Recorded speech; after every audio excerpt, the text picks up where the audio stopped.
भारत माता, भारत माता की। ये इतनी प्यारी गुड़िया है, वाह। नाम क्या है इसका? बड़ा पगड़ी वगड़ी पहन के आई है।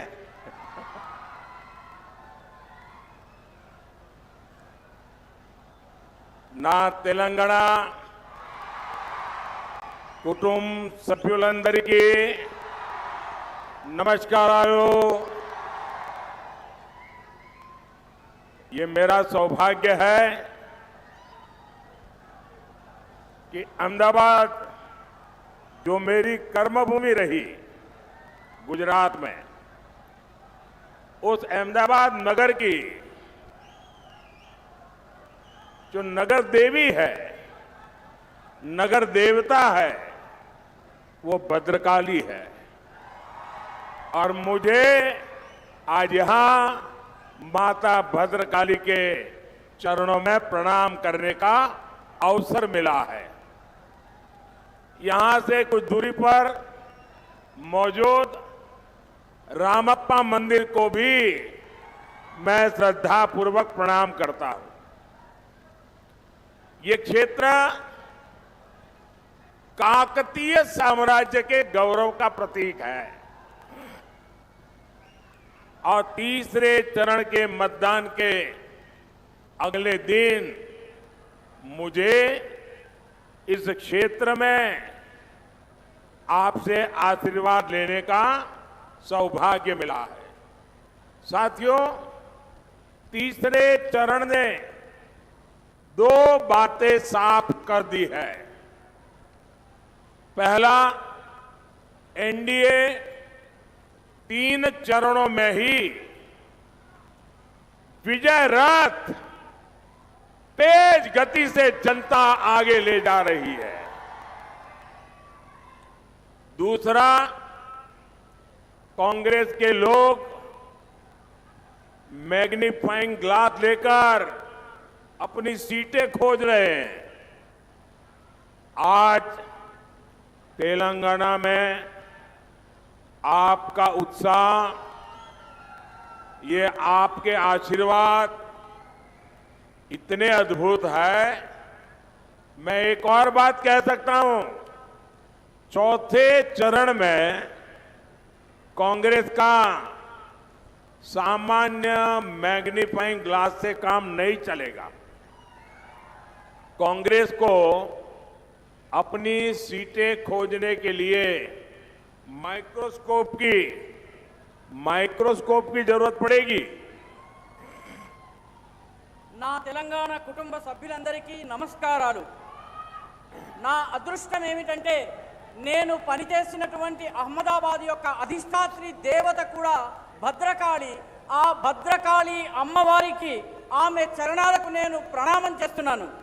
ఇక్కడి నుంచి కొంచెం దూరంలో ఉన్నటువంటి రామప్ప మందిరానికి కూడా నేను నమస్కారాలు చెబుతున్నాను। ఈ ప్రాంతము కాకతీయుల విజయ గౌరవ పతాకకు ప్రతీక।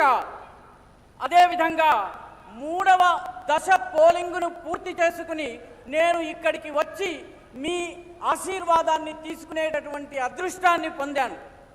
మిత్రులారా, 3వ దశ పోలింగ్ 2 విషయాలని స్పష్టం చేసింది। మొట్టమొదటి విషయం, ఎన్డీఏ మొదటి 3 చరణాలలోనే, మొదటి 3 దశల్లోనే విజయ రథము అత్యంత వేగవంతంగా ప్రయాణం చేస్తున్నది। రెండవ విషయం, కాంగ్రెస్ తన సీట్లు ఎక్కడెక్కడ గెలుస్తుందా అని భూతద్దం పెట్టి చూసేటటువంటి పరిస్థితి వచ్చింది। నేడు తెలంగాణలో మీ ఉత్సాహము, మీ ఆశీర్వాదము చాలా అద్భుతంగా ఉంది। నేను మరొక్క మాట చెప్పదలుచుకున్నాను, 4వ చరణం పూర్తయ్యేసరికి కాంగ్రెస్ తన సీట్లను భూతద్దంతో వెతికితే దొరకవు। దానికోసము మైక్రోస్కోప్ కావలసి ఉంది। साथियों, मेरे लिए और बीजेपी के लिए वारंगल हमेशा से बहुत खास रहा है। 40 साल पहले जब बीजेपी के 2 एमपी थे, उनमें से एक सांसद, एक एमपी हनुमकोंडा से ही थे। बीजेपी आपका ये आशीर्वाद इसने कभी नहीं भूल सकती। जब भी कोई मुश्किल आई है, वारंगल के लोगों ने हमेशा बीजेपी का साथ दिया है और इसलिए बीजेपी वारंगल को बीआरएस और कांग्रेस के शिकंजे से बाहर निकालने में कोई कसर बाकी नहीं छोड़ेगी। మిత్రులారా, నా దృష్టిలో వరంగల్ చాలా ముఖ్యమైనటువంటి ప్రధానమైనటువంటి చోటు. ఎందుకంటే 40 సంవత్సరాల క్రితము బీజేపీకి ఇద్దరంటే ఇద్దరే ఎంపీలు ఉన్నప్పుడు అందులో ఒకరు మన హనుమకొండ నుంచి మన కీర్తిశేషులు జంగారెడ్డి గారు. బీజేపీ మీ యొక్క ఈ అభిమానాన్ని, ఆశీర్వాదాన్ని, స్నేహాన్ని ఎప్పటికీ మర్చిపోలేదు. మాకు ఎప్పుడు కష్టం వచ్చినా వరంగల్ ప్రజానీకం మా వెన్నంటి నిలిచారు. అందుకే బీజేపీ వరంగల్లో బీఆర్ఎస్ కాంగ్రెస్ యొక్క ఇనప గుప్పటి నుంచి వరంగల్ని బయటకు తీసేందుకు సర్వ ప్రయత్నాలను చేయబోతోంది. साथियों, आज आप सबके सामने विकसित भारत, विकसित तेलंगाना का सपना है। आप चाहते हैं ना कि भारत विकसित बने? आप चाहते हैं ना भारत विकसित बने? आप चाहते हैं ना भारत विकसित बने? आप चाहते हैं ना भारत की साख पूरी दुनिया में आगे बढ़े? आप चाहते हैं ना?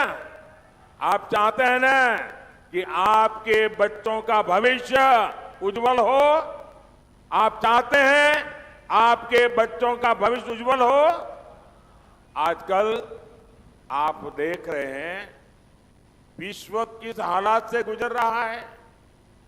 दुनिया में हर और अस्थिरता है, अशांति है, संकट है। ऐसे में क्या देश की कमान गलत हाथों में दी जा सकती है? इसलिए ही देश कह रहा है, फिर एक बार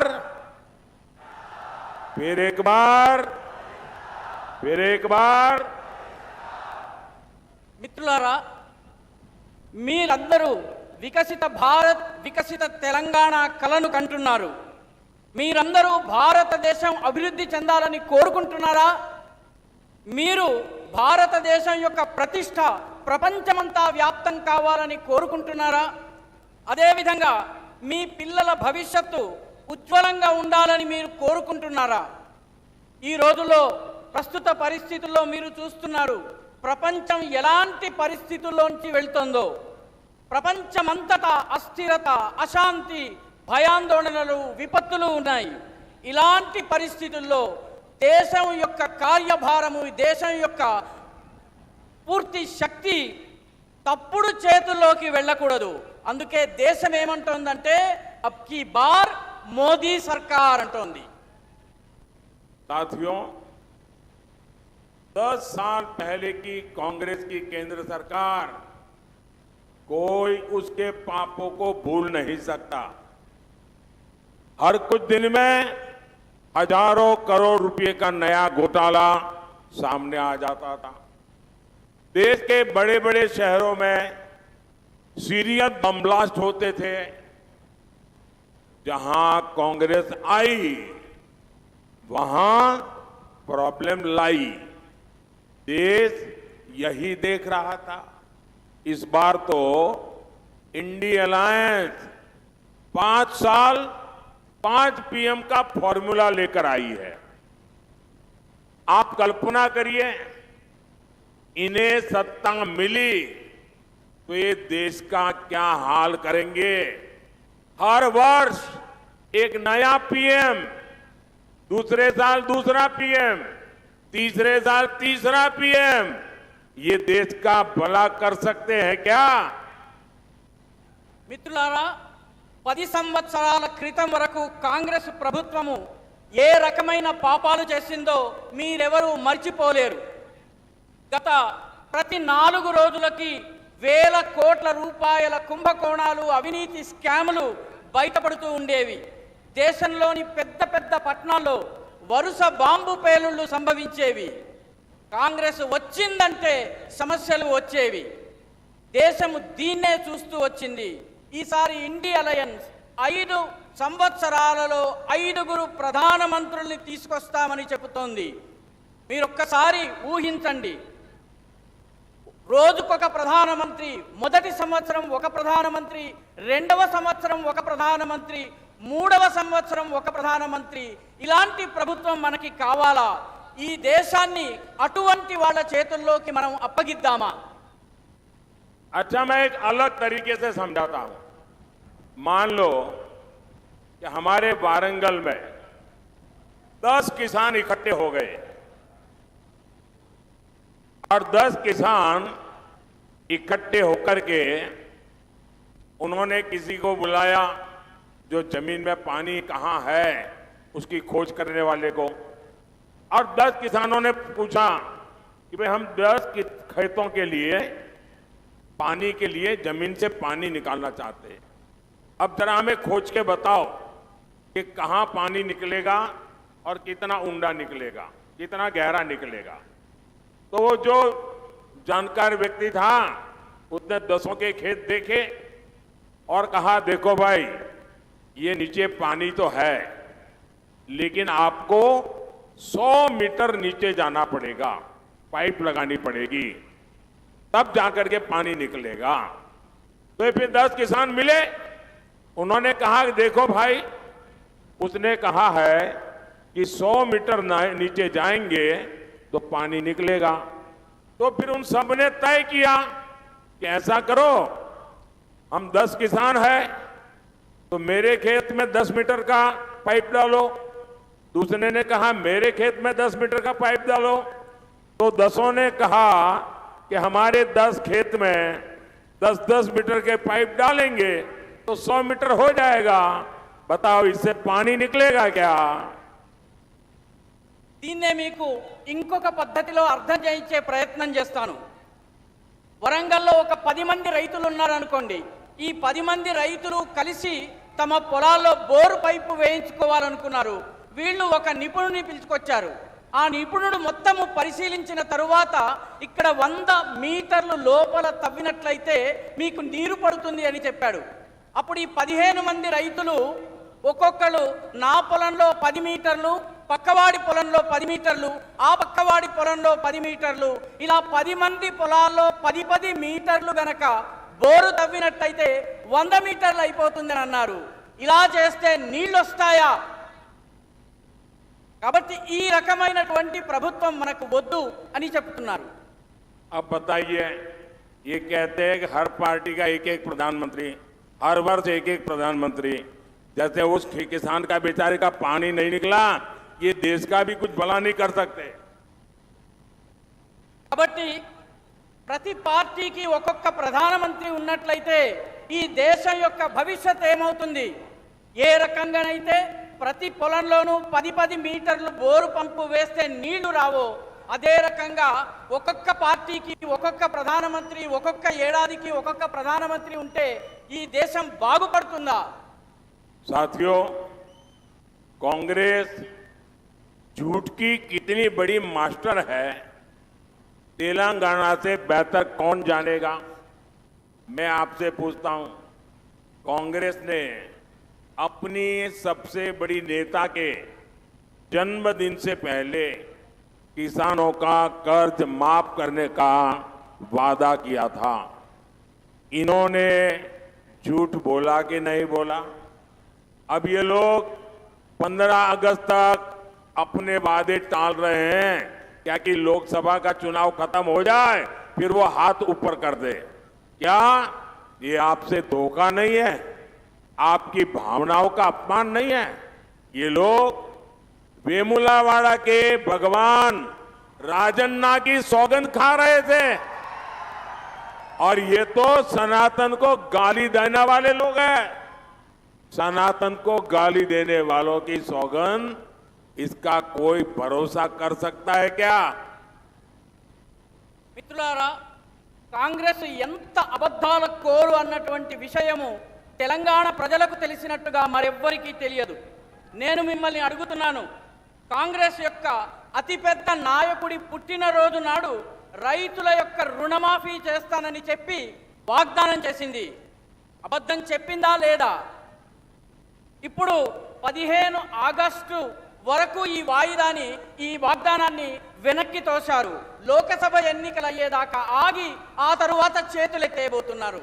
ఇది మిమ్మల్ని మోసం చేయడం కాదా? మీ మనోభావాల్ని దెబ్బతీయడం కాదా? వీళ్ళు వేములవాడ రాజన్న మీద ప్రతిజ్ఞ చేస్తున్నారు, ఒట్టు పెట్టుకుంటున్నారు.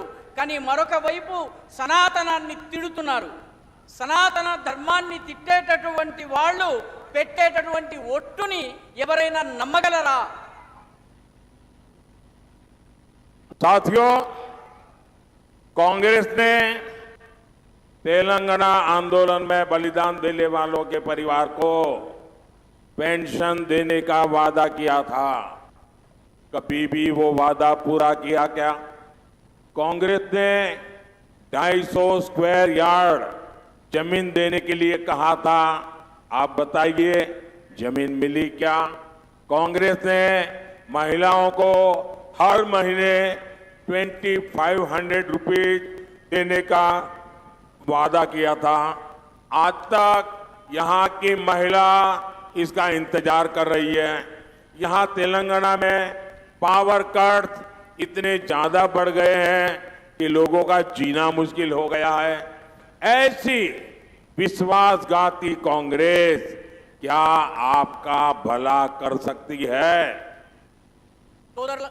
మిత్రులారా, కాంగ్రెస్ పార్టీ తెలంగాణ కోసం బలిదానం చేసిన వాళ్ళ కుటుంబ సభ్యులకి పెన్షన్ ఇస్తానని వాగ్దానం చేసింది. ఆ వాగ్దానం పూర్తయిందా? అదేవిధంగా కాంగ్రెస్ 250 గజాల భూమిని ఇస్తానని చెప్పి కూడా, స్థలాన్ని ఇస్తానని చెప్పి కూడా వాగ్దానం చేసింది. ఆ భూమి లభించిందా? కాంగ్రెస్ మహిళలకు నెలకు 2500 రూపాయలు ఇస్తానని వాగ్దానం చేసింది. ఇప్పటికీ మహిళలు ఆ 2500 రూపాయల కోసం ఎదురు చూస్తున్నారు. ఇక్కడ తెలంగాణలో విద్యుత్ కోతలు, పవర్ కట్స్ ఎంతగా పెరిగిపోయినాయంటే ప్రజలకు ఈ గంట గడవడం కష్టమైపోతోంది. ఇటువంటి నమ్మక ద్రోహి అయిన కాంగ్రెస్ మీకు ఎలాంటి మేలు చేయగలదు? ఒక్కసారి ఆలోచించండి. साथियों, जब से कांग्रेस आई है तेलंगाना का विकास ठप पड़ा है। सरकार का खजाना खाली हो गया है। जरा बताइए, ये पैसा कहां जा रहा है? तेलंगाना की जनता का पैसा RRR टैक्स के नाम पर लूटा जा रहा है। और यहां चर्चा है कि RRR टैक्स में एक हिस्सा पहले आर के लिए हैदराबाद जाता है, दूसरा हिस्सा दूसरे आर के लिए दिल्ली भेजा जाता है। మిత్రులారా, కాంగ్రెస్ ప్రభుత్వం అధికారంలోకి వచ్చినప్పటి నుంచి అభివృద్ధి పూర్తిగా ఆగిపోయింది. ప్రభుత్వం యొక్క ఖజానా పూర్తిగా ఖాళీ అయిపోయింది. మీరు చెప్పండి, ఈ డబ్బులన్నీ ఏమవుతున్నాయి? ఇక్కడ తెలంగాణలో చర్చ ఏమిటంటే RRR ట్యాక్స్ అనే పేరిట ప్రజలని దోపిడీ చేయడం జరుగుతోంది. ఈ RR ట్యాక్స్ లోని మొదటి ఆర్ కోసము ఒక భాగం హైదరాబాద్కు వెళితే రెండవ ఆర్ కోసము ఢిల్లీకి వెళ్తోంది. कांग्रेस हो या इंडी अलायंस, ये जहां सत्ता में आए वो राज्य उनका ATM बन गया। अभी झारखंड से नोटों के पहाड़ निकले हैं। आपने देखा है ना, इसके पहले कांग्रेस के एक सांसद के यहां 300 करोड़ कैश निकला था, और जब मोदी इनके ब्लैक मनी, इनके करप्शन पर कार्रवाई करता है तो ये मोदी को गाली देते हैं। కాంగ్రెస్ కావచ్చు లేదా ఇండి అలయన్స్ కావచ్చు, ఈ రెండు ఏ రాష్ట్రంలో అధికారంలోకి వచ్చాయో ఆ రాష్ట్రము ఈ పార్టీల కోసం ఏటీఎంగా మారిపోతుంది. ఈ మధ్య జార్ఖండ్లో నోట్ల కట్టల గుట్టలు బయటపడ్డాయి. దీన్ని మీరు చూసే ఉంటారు. అదేవిధంగా ఇంతకు ముందు ఒక కాంగ్రెస్ ఎంపీ గారి ఇంట్లో 300 కోట్ల రూపాయల క్యాష్ నగదు బయటపడింది. మోదీ వీళ్ళ దగ్గర ఉన్నటువంటి నల్లధనాన్ని, బ్లాక్ మనీని, వీళ్ళ అవినీతిని అంతం చేసేందుకు చర్యలు తీసుకుంటే వీళ్ళందరూ మోదీని విమర్శిస్తూ ఉంటారు. साथियों, कांग्रेस के लिए देश का संविधान कोई मायने नहीं रखता। बाबा साहब आंबेडकर ने खुद कहा था कि भारत में रिलीजन के आधार पर रिजर्वेशन नहीं मिलना चाहिए, लेकिन कांग्रेस ने कर्नाटका में बीसी आरक्षण काटकर मुस्लिमों को दे दिया है। यही कोशिश इन्होंने संयुक्त आंध्र प्रदेश में भी की थी, लेकिन तब हाईकोर्ट ने उस पर रोक लगा दी थी। ये बात कांग्रेस को खटक रही है, इसलिए ये कांग्रेस कानून बनाकर एससी, एसटी, ओबीसी इनका आरक्षण हटाकर अपने वोट बैंक मुसलमानों को देना चाहते हैं। जितना आरक्षण आज एससी, एसटी, ओबीसी को मिलता है वो खत्म करके इंडी अलायंस पूरा का पूरा रिजर्वेशन मुसलमानों को देना चाहती है। मैं जरा आपसे पूछना चाहता हूं, क्या आप ये लूट होने देंगे? ये आपका आरक्षण लूट लेंगे, आप देखते रहेंगे? మిత్రులారా, కాంగ్రెస్ దృష్టిలో ఈ దేశపు రాజ్యాంగానికి ఎలాంటి విలువ లేదు. బాబాసాహెబ్ అంబేద్కర్ స్వయంగా మతం ఆధారంగా రిజర్వేషన్లు ఇవ్వకూడదని చాలా స్పష్టంగా చెప్పారు. కానీ కాంగ్రెస్ కర్ణాటకలో వెనకబడిన తరగతులు అంటే బీసీల రిజర్వేషన్ను కత్తిరించి ముస్లింలకు ఇచ్చింది. ఇదే ప్రయత్నము అవిభక్త ఆంధ్రప్రదేశ్లో కూడా చేయడం జరిగింది. కానీ హైకోర్టు దీనిని నిలిపివేసింది. దీన్ని కాంగ్రెస్ ప్రభుత్వం సహించలేకపోతోంది. అందుకే చట్టాన్ని చేసైనా సరే షెడ్యూల్డ్ కులాలు, షెడ్యూల్డ్ తరగతులు, ఓబీసీలకు సంబంధించిన రిజర్వేషన్ను తొలగించి తమ ఓట్ బ్యాంక్ అయినటువంటి ముస్లింలకు ఇవ్వాలని అనుకుంటోంది. ఎంత రిజర్వేషన్ అయితే ఎస్సీ, ఎస్టీ, ఓబీసీలకు లభిస్తుందో దానిని పూర్తిగా నిలుపు చేయాలని చెప్పి ఇండి అలయన్స్ మొత్తము దేశంలో ఉన్నటువంటి రిజర్వేషన్ అంతా కూడాను ముస్లింలకు ఇవ్వాలని ప్రయత్నిస్తున్నది. మీరు ఇలా జరగనిస్తారా? రిజర్వేషన్లను తొలగించడాన్ని మీరు అంగీకరిస్తారా? ये कांग्रेस वालों को पहचानो। ये एससी, एसटी, बीसी उसका आरक्षण मुसलमान को देने को तो तैयार है, लेकिन मेरा माड़ी का समाज वो अपने अधिकारों की लड़ाई लड़ रहा है, उसको न्याय देने को तैयार नहीं। मेरा छोटा भाई कृष्णा आज यहां मौजूद है और माड़ी का समाज के अन्याय को दूर करने के लिए ये मोदी ने वादा किया है, असेंबली में किया था। मैं भूल नहीं जाऊंगा, मैं इसे पूरा करके रहूंगा।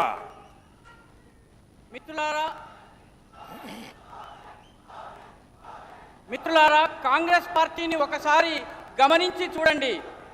ఎస్సీలు, ఎస్టీలు, ఓబీసీలకు చెందినటువంటి రిజర్వేషన్లు ముస్లింలకు ఇవ్వడానికైతే ముందుకొస్తోంది కానీ నా మాదిగ సోదరులకు రిజర్వేషన్ ఇచ్చేటటువంటి విషయంలో మాత్రం వెనకడుగు వేస్తోంది. ఇక్కడ నా చిన్న తమ్ముడైనటువంటి కృష్ణ మాదిగ గారు ఉన్నారు. వారు మాదిగల కోసం పోరాడుతున్నారు. ఇప్పటి వరకు న్యాయం జరగలేదు. నేను వారికి న్యాయం చేస్తానని వాగ్దానం చేశాను. ఆ వాగ్దానాన్ని ఇప్పటి వరకు మరిచిపోలేదు. అమలు చేసి చూపిస్తాను. साथियों, कांग्रेस को एससी, एसटी, बीसी समाज के जो होनहार युवा हैं, वो अपनी मेहनत करके जो प्रगति कर रहे हैं ना, ये कांग्रेस वाले उससे डरने लगे हैं। केंद्र सरकार ने तेलंगाना में सम्मक्का सरक्का ट्राइबल यूनिवर्सिटी बनाने का भारत सरकार का फैसला, लेकिन यहां की कांग्रेस सरकार इसको रोकने के लिए लगातार रोड़े अटका रही है। कांग्रेस सोचती है एससी, एसटी युवा आगे बढ़ जाएंगे तो शाही खानदान के बेटे बेटियों की कुर्सी कैसे मिलेगी। మిత్రులారా, కాంగ్రెస్ ఎస్సీ, ఎస్టీ, బీసీ సమాజంలో ఉన్నటువంటి ప్రతిభావంతులైనటువంటి యువకుల యొక్క అభివృద్ధిని చూసి భయపడుతోంది. కేంద్ర ప్రభుత్వం తెలంగాణలో సమ్మక్క సారక్క ట్రైబల్ యూనివర్సిటీని నిర్మాణం చేయాలని సంకల్పించింది. కానీ కాంగ్రెస్ ప్రభుత్వం దానికి ఇబ్బందులు తెచ్చి దానిని ఆపివేయాలని ప్రయత్నిస్తోంది. నిరంతరం ఇబ్బందుల్ని ఇక్కట్లను పెంచుతోంది.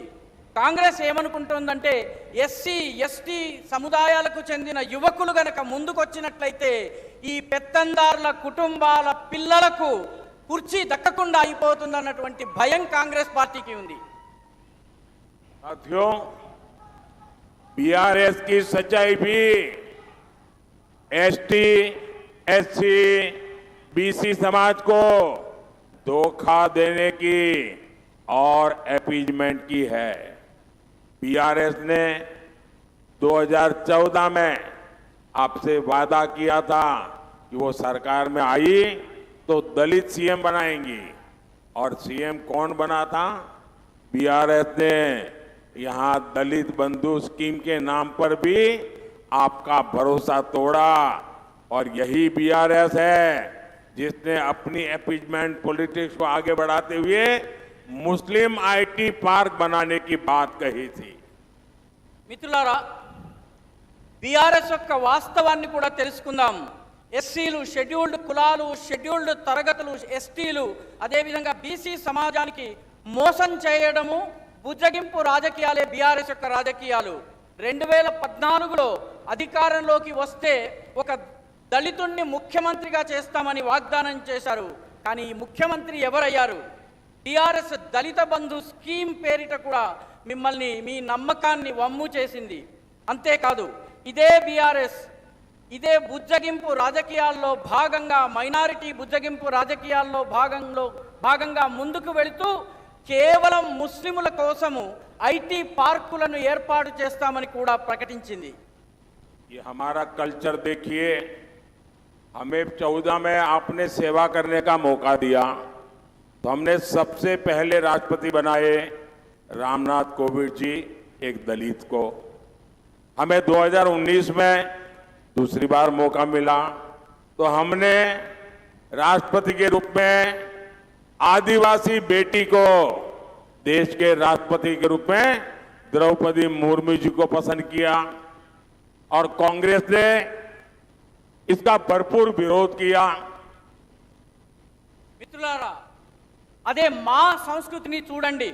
2014లో మేము తొలిసారి అధికారంలోకి రాగానే 2014లో రామ్నాథ్ కోవింద్ ఒక దళిత సమాజానికి చెందినటువంటి నేతను ఈ దేశపు రాష్ట్రపతిగా చేశాము. 2019లో ఆదివాసీ సముదాయానికి చెందినటువంటి ద్రౌపది ముర్ము గారిని దేశపు రాష్ట్రపతిగా చేశాము. కాంగ్రెస్ ఈ రెండిటిని వ్యతిరేకించింది. साथियों, मैं बहुत सोच रहा था कि द्रौपदी जी, जिनकी बहुत अच्छी प्रतिष्ठा है, आदिवासी समाज की एक प्रतिष्ठित बेटी है, उसको हम राष्ट्रपति बना रहे हैं, तो कांग्रेस उनको हराने के लिए इतनी मेहनत क्यों कर रही है? कांग्रेस आदिवासियों को नाराज क्यों कर रही है?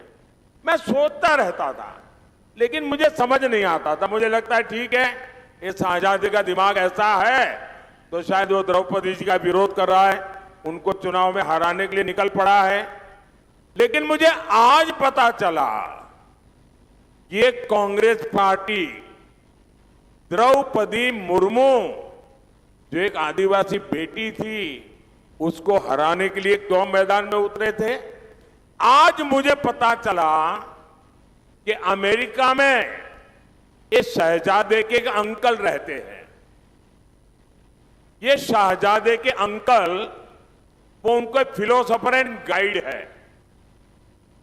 और जैसे क्रिकेट में आजकल थर्ड एम्पायर होता है ना, कोई कंफ्यूजन हो तो थर्ड एम्पायर को पूछते हैं, और वैसे ही ये शहजादे ये थर्ड प्लेयर को कंफ्यूजन होते हैं तो सलाह लेते हैं। ये शहजादे के फिलोसोफर एंड गाइड अंकल ने बड़ा रहस्य खोला है। उसने कहा है कि जिनका चमड़ी का रंग काला होता है, ये सब अफ्रीका के हैं। मतलब आप सबको, मेरे देश के अनेक लोगों को चमड़ी के रंग के आधार पर उन्होंने इतनी बड़ी गाली दे दी। तब जाकर के मुझे समझ आया कि चमड़ी का रंग देख करके उन्होंने मान लिया कि द्रौपदी मुर्मू भी अफ्रीकन है, और इसलिए उनकी चमड़ी का रंग काला है तो उनको हराना चाहिए। ये सोच आज पहली बार मुझे तो पता चला कि ये दिमाग कहां काम कर रहा है इनका, ये देश को कहां ले जाएंगे। अरे चमड़ी का रंग कोई भी हो, हम तो श्री कृष्ण की पूजा करने वाले लोग हैं, जिसकी चमड़ी का रंग यहां हम सब जैसा रंग था। మిత్రులారా, నేను చాలా ఆలోచించాను. ద్రౌపది ముర్ము గారిని ఇంత సుప్రతిష్ఠితమైనటువంటి ఆదివాసీ సముదాయానికి చెందినటువంటి ద్రౌపది ముర్ము గారిని కాంగ్రెస్ పార్టీ ఇంత తీవ్రంగా ఎందుకు వ్యతిరేకించింది? మొత్తము ఆదివాసీ సముదాయపు వ్యతిరేకత వచ్చినా కూడా లెక్క చేయకుండా ఆమెను ఎందుకు వ్యతిరేకించింది అన్నది ఎంత ఆలోచించినా అర్థం కాలేదు. చివరికి నాకు ఇప్పుడు అర్థమవుతున్నది ఏమిటంటే, ద్రౌపది ముర్ము గారి చర్మపు రంగు నలుపు. ఇక్కడ ఉన్నటువంటి రాజకుమారుడికి అమెరికాలో ఒక ఫ్రెండ్, ఫిలాసఫరు, గైడ్ అంటే మిత్రుడు, సఖుడు, మార్గదర్శి ఉన్నారు. ఆయన, ఈ అంకుల్ ఎవరైతే అమెరికాలో ఉన్నారో ఆయన ఈ మధ్య ఒక మాట చెప్పారు. చర్మము రంగు నల్లగా ఉన్న వాళ్ళందరూ ఆఫ్రికన్లు అని చెప్పారు. మీరంతా మీ చర్మము రంగు నల్లగా ఉంది అంటే మిమ్మల్ని అందరినీ కూడాను ఒక పెద్ద తిట్టినట్టుగా, చాలా అవమానకరంగా మాట్లాడినట్టుగా మీరు భావించాలి. నాకు అర్థమైనప్పుడు చర్మము రంగుని బట్టి ద్రౌపది ముర్ము గారిని కూడా ఆఫ్రికన్ అని ఆయన భావించారు. అందుకే ఓడించాలని చెప్పి ఆయన బోధించారు. ఈ మెదడు ఎక్కడిది, ఆలోచన ఎక్కడిది అన్నది మనం అర్థం చేసుకోవాలి. చర్మపు రంగు నల్లగా ఈ దేశంలో చాలా మందికి ఉంటుంది. భగవాన్ శ్రీకృష్ణుడి చర్మపు రంగు కూడా నీలం రంగులో, నల్ల రంగులో, మనందరి రంగులో ఉంటుందని గమనించాలి. साथियों, मैं एक गंभीर सवाल आज आपको पूछना चाहता हूं. मैं पहले चाहूंगा कि तेलुगु में उसका अनुवाद हो, ताकि मेरा सवाल मैं सही तरीके से आपको पूछ सकूं. మిత్రులారా, నేను ఇప్పుడు ఒక ముఖ్యమైన ప్రశ్న మిమ్మల్ని అడగబోతున్నాను. దీన్ని తెలుగులో నేను వివరిస్తాను. ఆ తరువాత మీరు దీనికి జవాబు ఇవ్వవలసి ఉంటుంది. साथियों, मेरा सवाल है और आप तेलुगु में बोलने के बाद मुझे जवाब देना. क्या हमारे देश में ये शहजादे, मैं बहुत गुस्से में हूं आज दोस्तों, मुझे कोई गाली दे मुझे गुस्सा नहीं आता है, मैं सहन कर लेता हूं, लेकिन आज शहजादे के फिलोसोफर ने इतनी बड़ी गाली दी है जिसने मुझ में गुस्सा भर दिया है। कोई मुझे बताइए, क्या मेरे देश में चमड़ी के रंग के आधार पर लोगों की योग्यता तय होगी? क्या चमड़ी के रंग का खेल शहजादे को किसने इजाजत दी है? संविधान सर पे लेकर के नाचने वाले लोग चमड़ी के रंग के आधार पर मेरे देशवासियों का अपमान कर रहे हैं। మిత్రులారా, ప్రశ్నను తెలుగులో వివరిస్తాను. మన దేశంలో కూడా ఈ రాకుమారుడు ఎవరైతే ఉన్నారో, ఈ పెత్తందారుల పెద్ద కుమారుడు ఎవరైతే ఉన్నారో ఆయన మీద నాకు చాలా కోపం వస్తుంది. నన్ను తిడితే నాకు కోపం రాదు, కానీ నా దేశంలో ఉన్నటువంటి అనేక మంది ప్రజలను, ఇక్కడ ఉన్నటువంటి వాళ్ళ చర్మం రంగుని పట్టి ఈ దేశపు రాకుమారుడి ఫిలాసఫర్ వారి యొక్క మార్గదర్శకుడు లండన్లో కూర్చుని అమెరికాలో కూర్చుని తిట్టడము నాకు కోపం తెప్పిస్తోంది. మీరు చెప్పండి, ఈ దేశంలో చర్మపు రంగుని బట్టి యోగ్యతను నిర్ధారిస్తారా? జవాబు ఇవ్వండి. ఈ దేశంలో రాజ్యాంగాన్ని తమ నెత్తిన పెట్టుకుని తిరిగేటటువంటి వాళ్ళు చర్మం ఆధారంగా వ్యక్తుల గొప్ప హెచ్చు తగ్గులని నిర్ధారించడం సబబా? జవాబు ఇవ్వండి. शहजादे, आपको जवाब देना पड़ेगा। चमड़ी के रंग के आधार पर मेरे देशवासियों का अपमान मेरा देश सहन नहीं करेगा और मोदी तो कतई नहीं करेगा। మిత్రులారా, మీరు జవాబు చెప్పాలి. చర్మం రంగు ఆధారంగా ఈ దేశంలో వ్యక్తులను అవమానపరచడం ఈ దేశంలో సాధ్యం కాదన్నటువంటి విషయాన్ని మీరు జవాబు రూపంలో చెప్పాలి. ఈ దేశం యొక్క ప్రతిష్టను భగ్నం చేసేటటువంటి ప్రయత్నాన్ని మోదీ సహించరు. ఈ విషయాన్ని కూడా మీరు అర్థం చేసుకుని కరతాళ ధ్వనుల ద్వారా మీరు చెప్పండి. साथियों, कांग्रेस के कुशासन की कीमत तेलंगाना के किसानों ने भी चुकाई है। बीआरएस ने कालेश्वरम घोटाला किया था। कांग्रेस बीआरएस को बचाने में लगी है। कालेश्वरम प्रोजेक्ट पर इसका लूट का नुकसान हमारे किसानों को हो रहा है।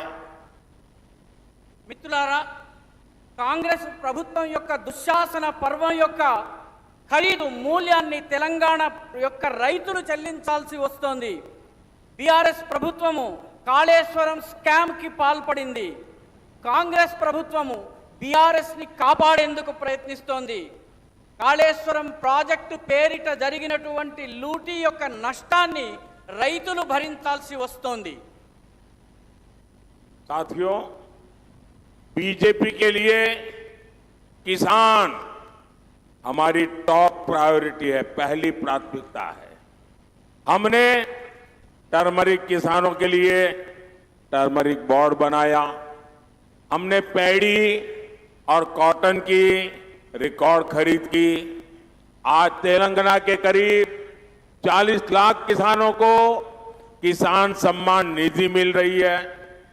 हमने रामागुंडम में बंद पड़ी फर्टिलाइजर की फैक्ट्री शुरू करवाई। नौजवानों को रोजगार मिला, किसानों को फर्टिलाइजर मिला। మిత్రులారా, బీజేపీకి రైతులకే బీజేపీ యొక్క పెద్దపీట. మా యొక్క ప్రాథమికత రైతాంగము, రైతు సంక్షేమం. అందుకే పసుపు రైతుల కోసము టర్మరిక్ బోర్డుని, పసుపు బోర్డుని ఏర్పాటు చేశాము. వరి ధాన్యము, పత్తి కోసము రికార్డు స్థాయిలో కొనుగోళ్లు చేశాము. తెలంగాణలోని 40 లక్షల మంది రైతులకు కిసాన్ సమ్మాన్ నిధి అందుతోంది. అదేవిధంగా రామగుండంలో మూతబడిపోయినటువంటి ఫర్టిలైజర్ ఫ్యాక్టరీని మళ్ళీ ప్రారంభించాము. దీనివల్ల యువకులకు ఉపాధి లభిస్తోంది, రైతులకు ఎరువులు లభిస్తున్నాయి. साथियों, तेलंगाना सरकार तो केंद्र के विकास कार्यों से भी परेशान है। तेलंगाना और वारंगल में हमने टेक्सटाइल पार्क बनाया है। लेकिन ये लोग टेक्सटाइल पार्क के संचालन में समस्या पैदा कर रहे हैं, उसमें भी वो डबल आर टैक्स की फिराक में है। మిత్రులారా, తెలంగాణ ప్రభుత్వం కేంద్ర ప్రభుత్వం చేస్తున్నటువంటి అభివృద్ధి కార్యక్రమాల పట్ల కూడాను తెలంగాణ ప్రభుత్వానికి ఇబ్బందిగా ఉంది. దీనివల్ల అది కూడా చాలా ఇబ్బంది పరేషానికి గురవుతోంది. తెలంగాణ అదేవిధంగా వరంగల్లో మేము టెక్స్టైల్ పార్కుని ఏర్పాటు చేశాము. కానీ టెక్స్టైల్ పార్కుని నడిపించే విషయంలో, నిర్వహణ విషయంలో కూడాను సమస్యలు వచ్చేలాగా ప్రయత్నిస్తున్నారు. साथियों, 13 मई को आपका वोट तेलंगाना को नुकसान पहुंचाने वालों को जवाब देगा। मेरा आपसे आग्रह है, वारंगल से श्रीमान अरूरी रमेश, महबूबाबाद से डॉक्टर सीताराम नाइक, ये हमारे दोनों साथियों को लोकसभा में भेजना है। ये लोग पार्लियामेंट में आएंगे तो मोदी की ताकत बढ़ जाएगी। और इसलिए कमल का फूल, कमल के फूल पे बटन दबाना, और आप कमल के फूल पर बटन दबाएंगे, वो वोट सीधा सीधा मोदी को जाएगा। और आपका वोट देश को विकसित बनाएगा, आपका वोट तेलंगाना को विकसित बनाएगा। और ये मोदी आप सबको इसकी गारंटी देता है। మిత్రులారా, మే 13వ తారీఖున తెలంగాణకు నష్టం చేస్తున్నటువంటి, ఇబ్బందులు కలిగిస్తున్నటువంటి వాళ్లకు జవాబు చెప్పవలసినటువంటి సమయం వచ్చింది. మీ అందరినీ నేను కోరుతున్నాను, వరంగల్ నుంచి శ్రీమాన్ ఆరూరి రమేష్ గారిని, మహబూబాబాద్ నుంచి డాక్టర్ సీతారాం నాయక్ గారిని లోకసభకు పంపించండి. మోదీకి బలం చేకూర్చండి. కమలం పువ్వు గుర్తు మీద బటన్ని నొక్కండి. వీళ్ళిద్దరిని భారీ మెజారిటీతో గెలిచి ఢిల్లీకి వెళ్ళేలా చేయండి. మీ ఓటు ఒక అభివృద్ధి చెందినటువంటి వికసిత భారతదేశాన్ని, అదేవిధంగా వికసిత తెలంగాణను చేస్తుందని మోదీ యొక్క గ్యారంటీగా నేను మీకు మాటిస్తున్నాను.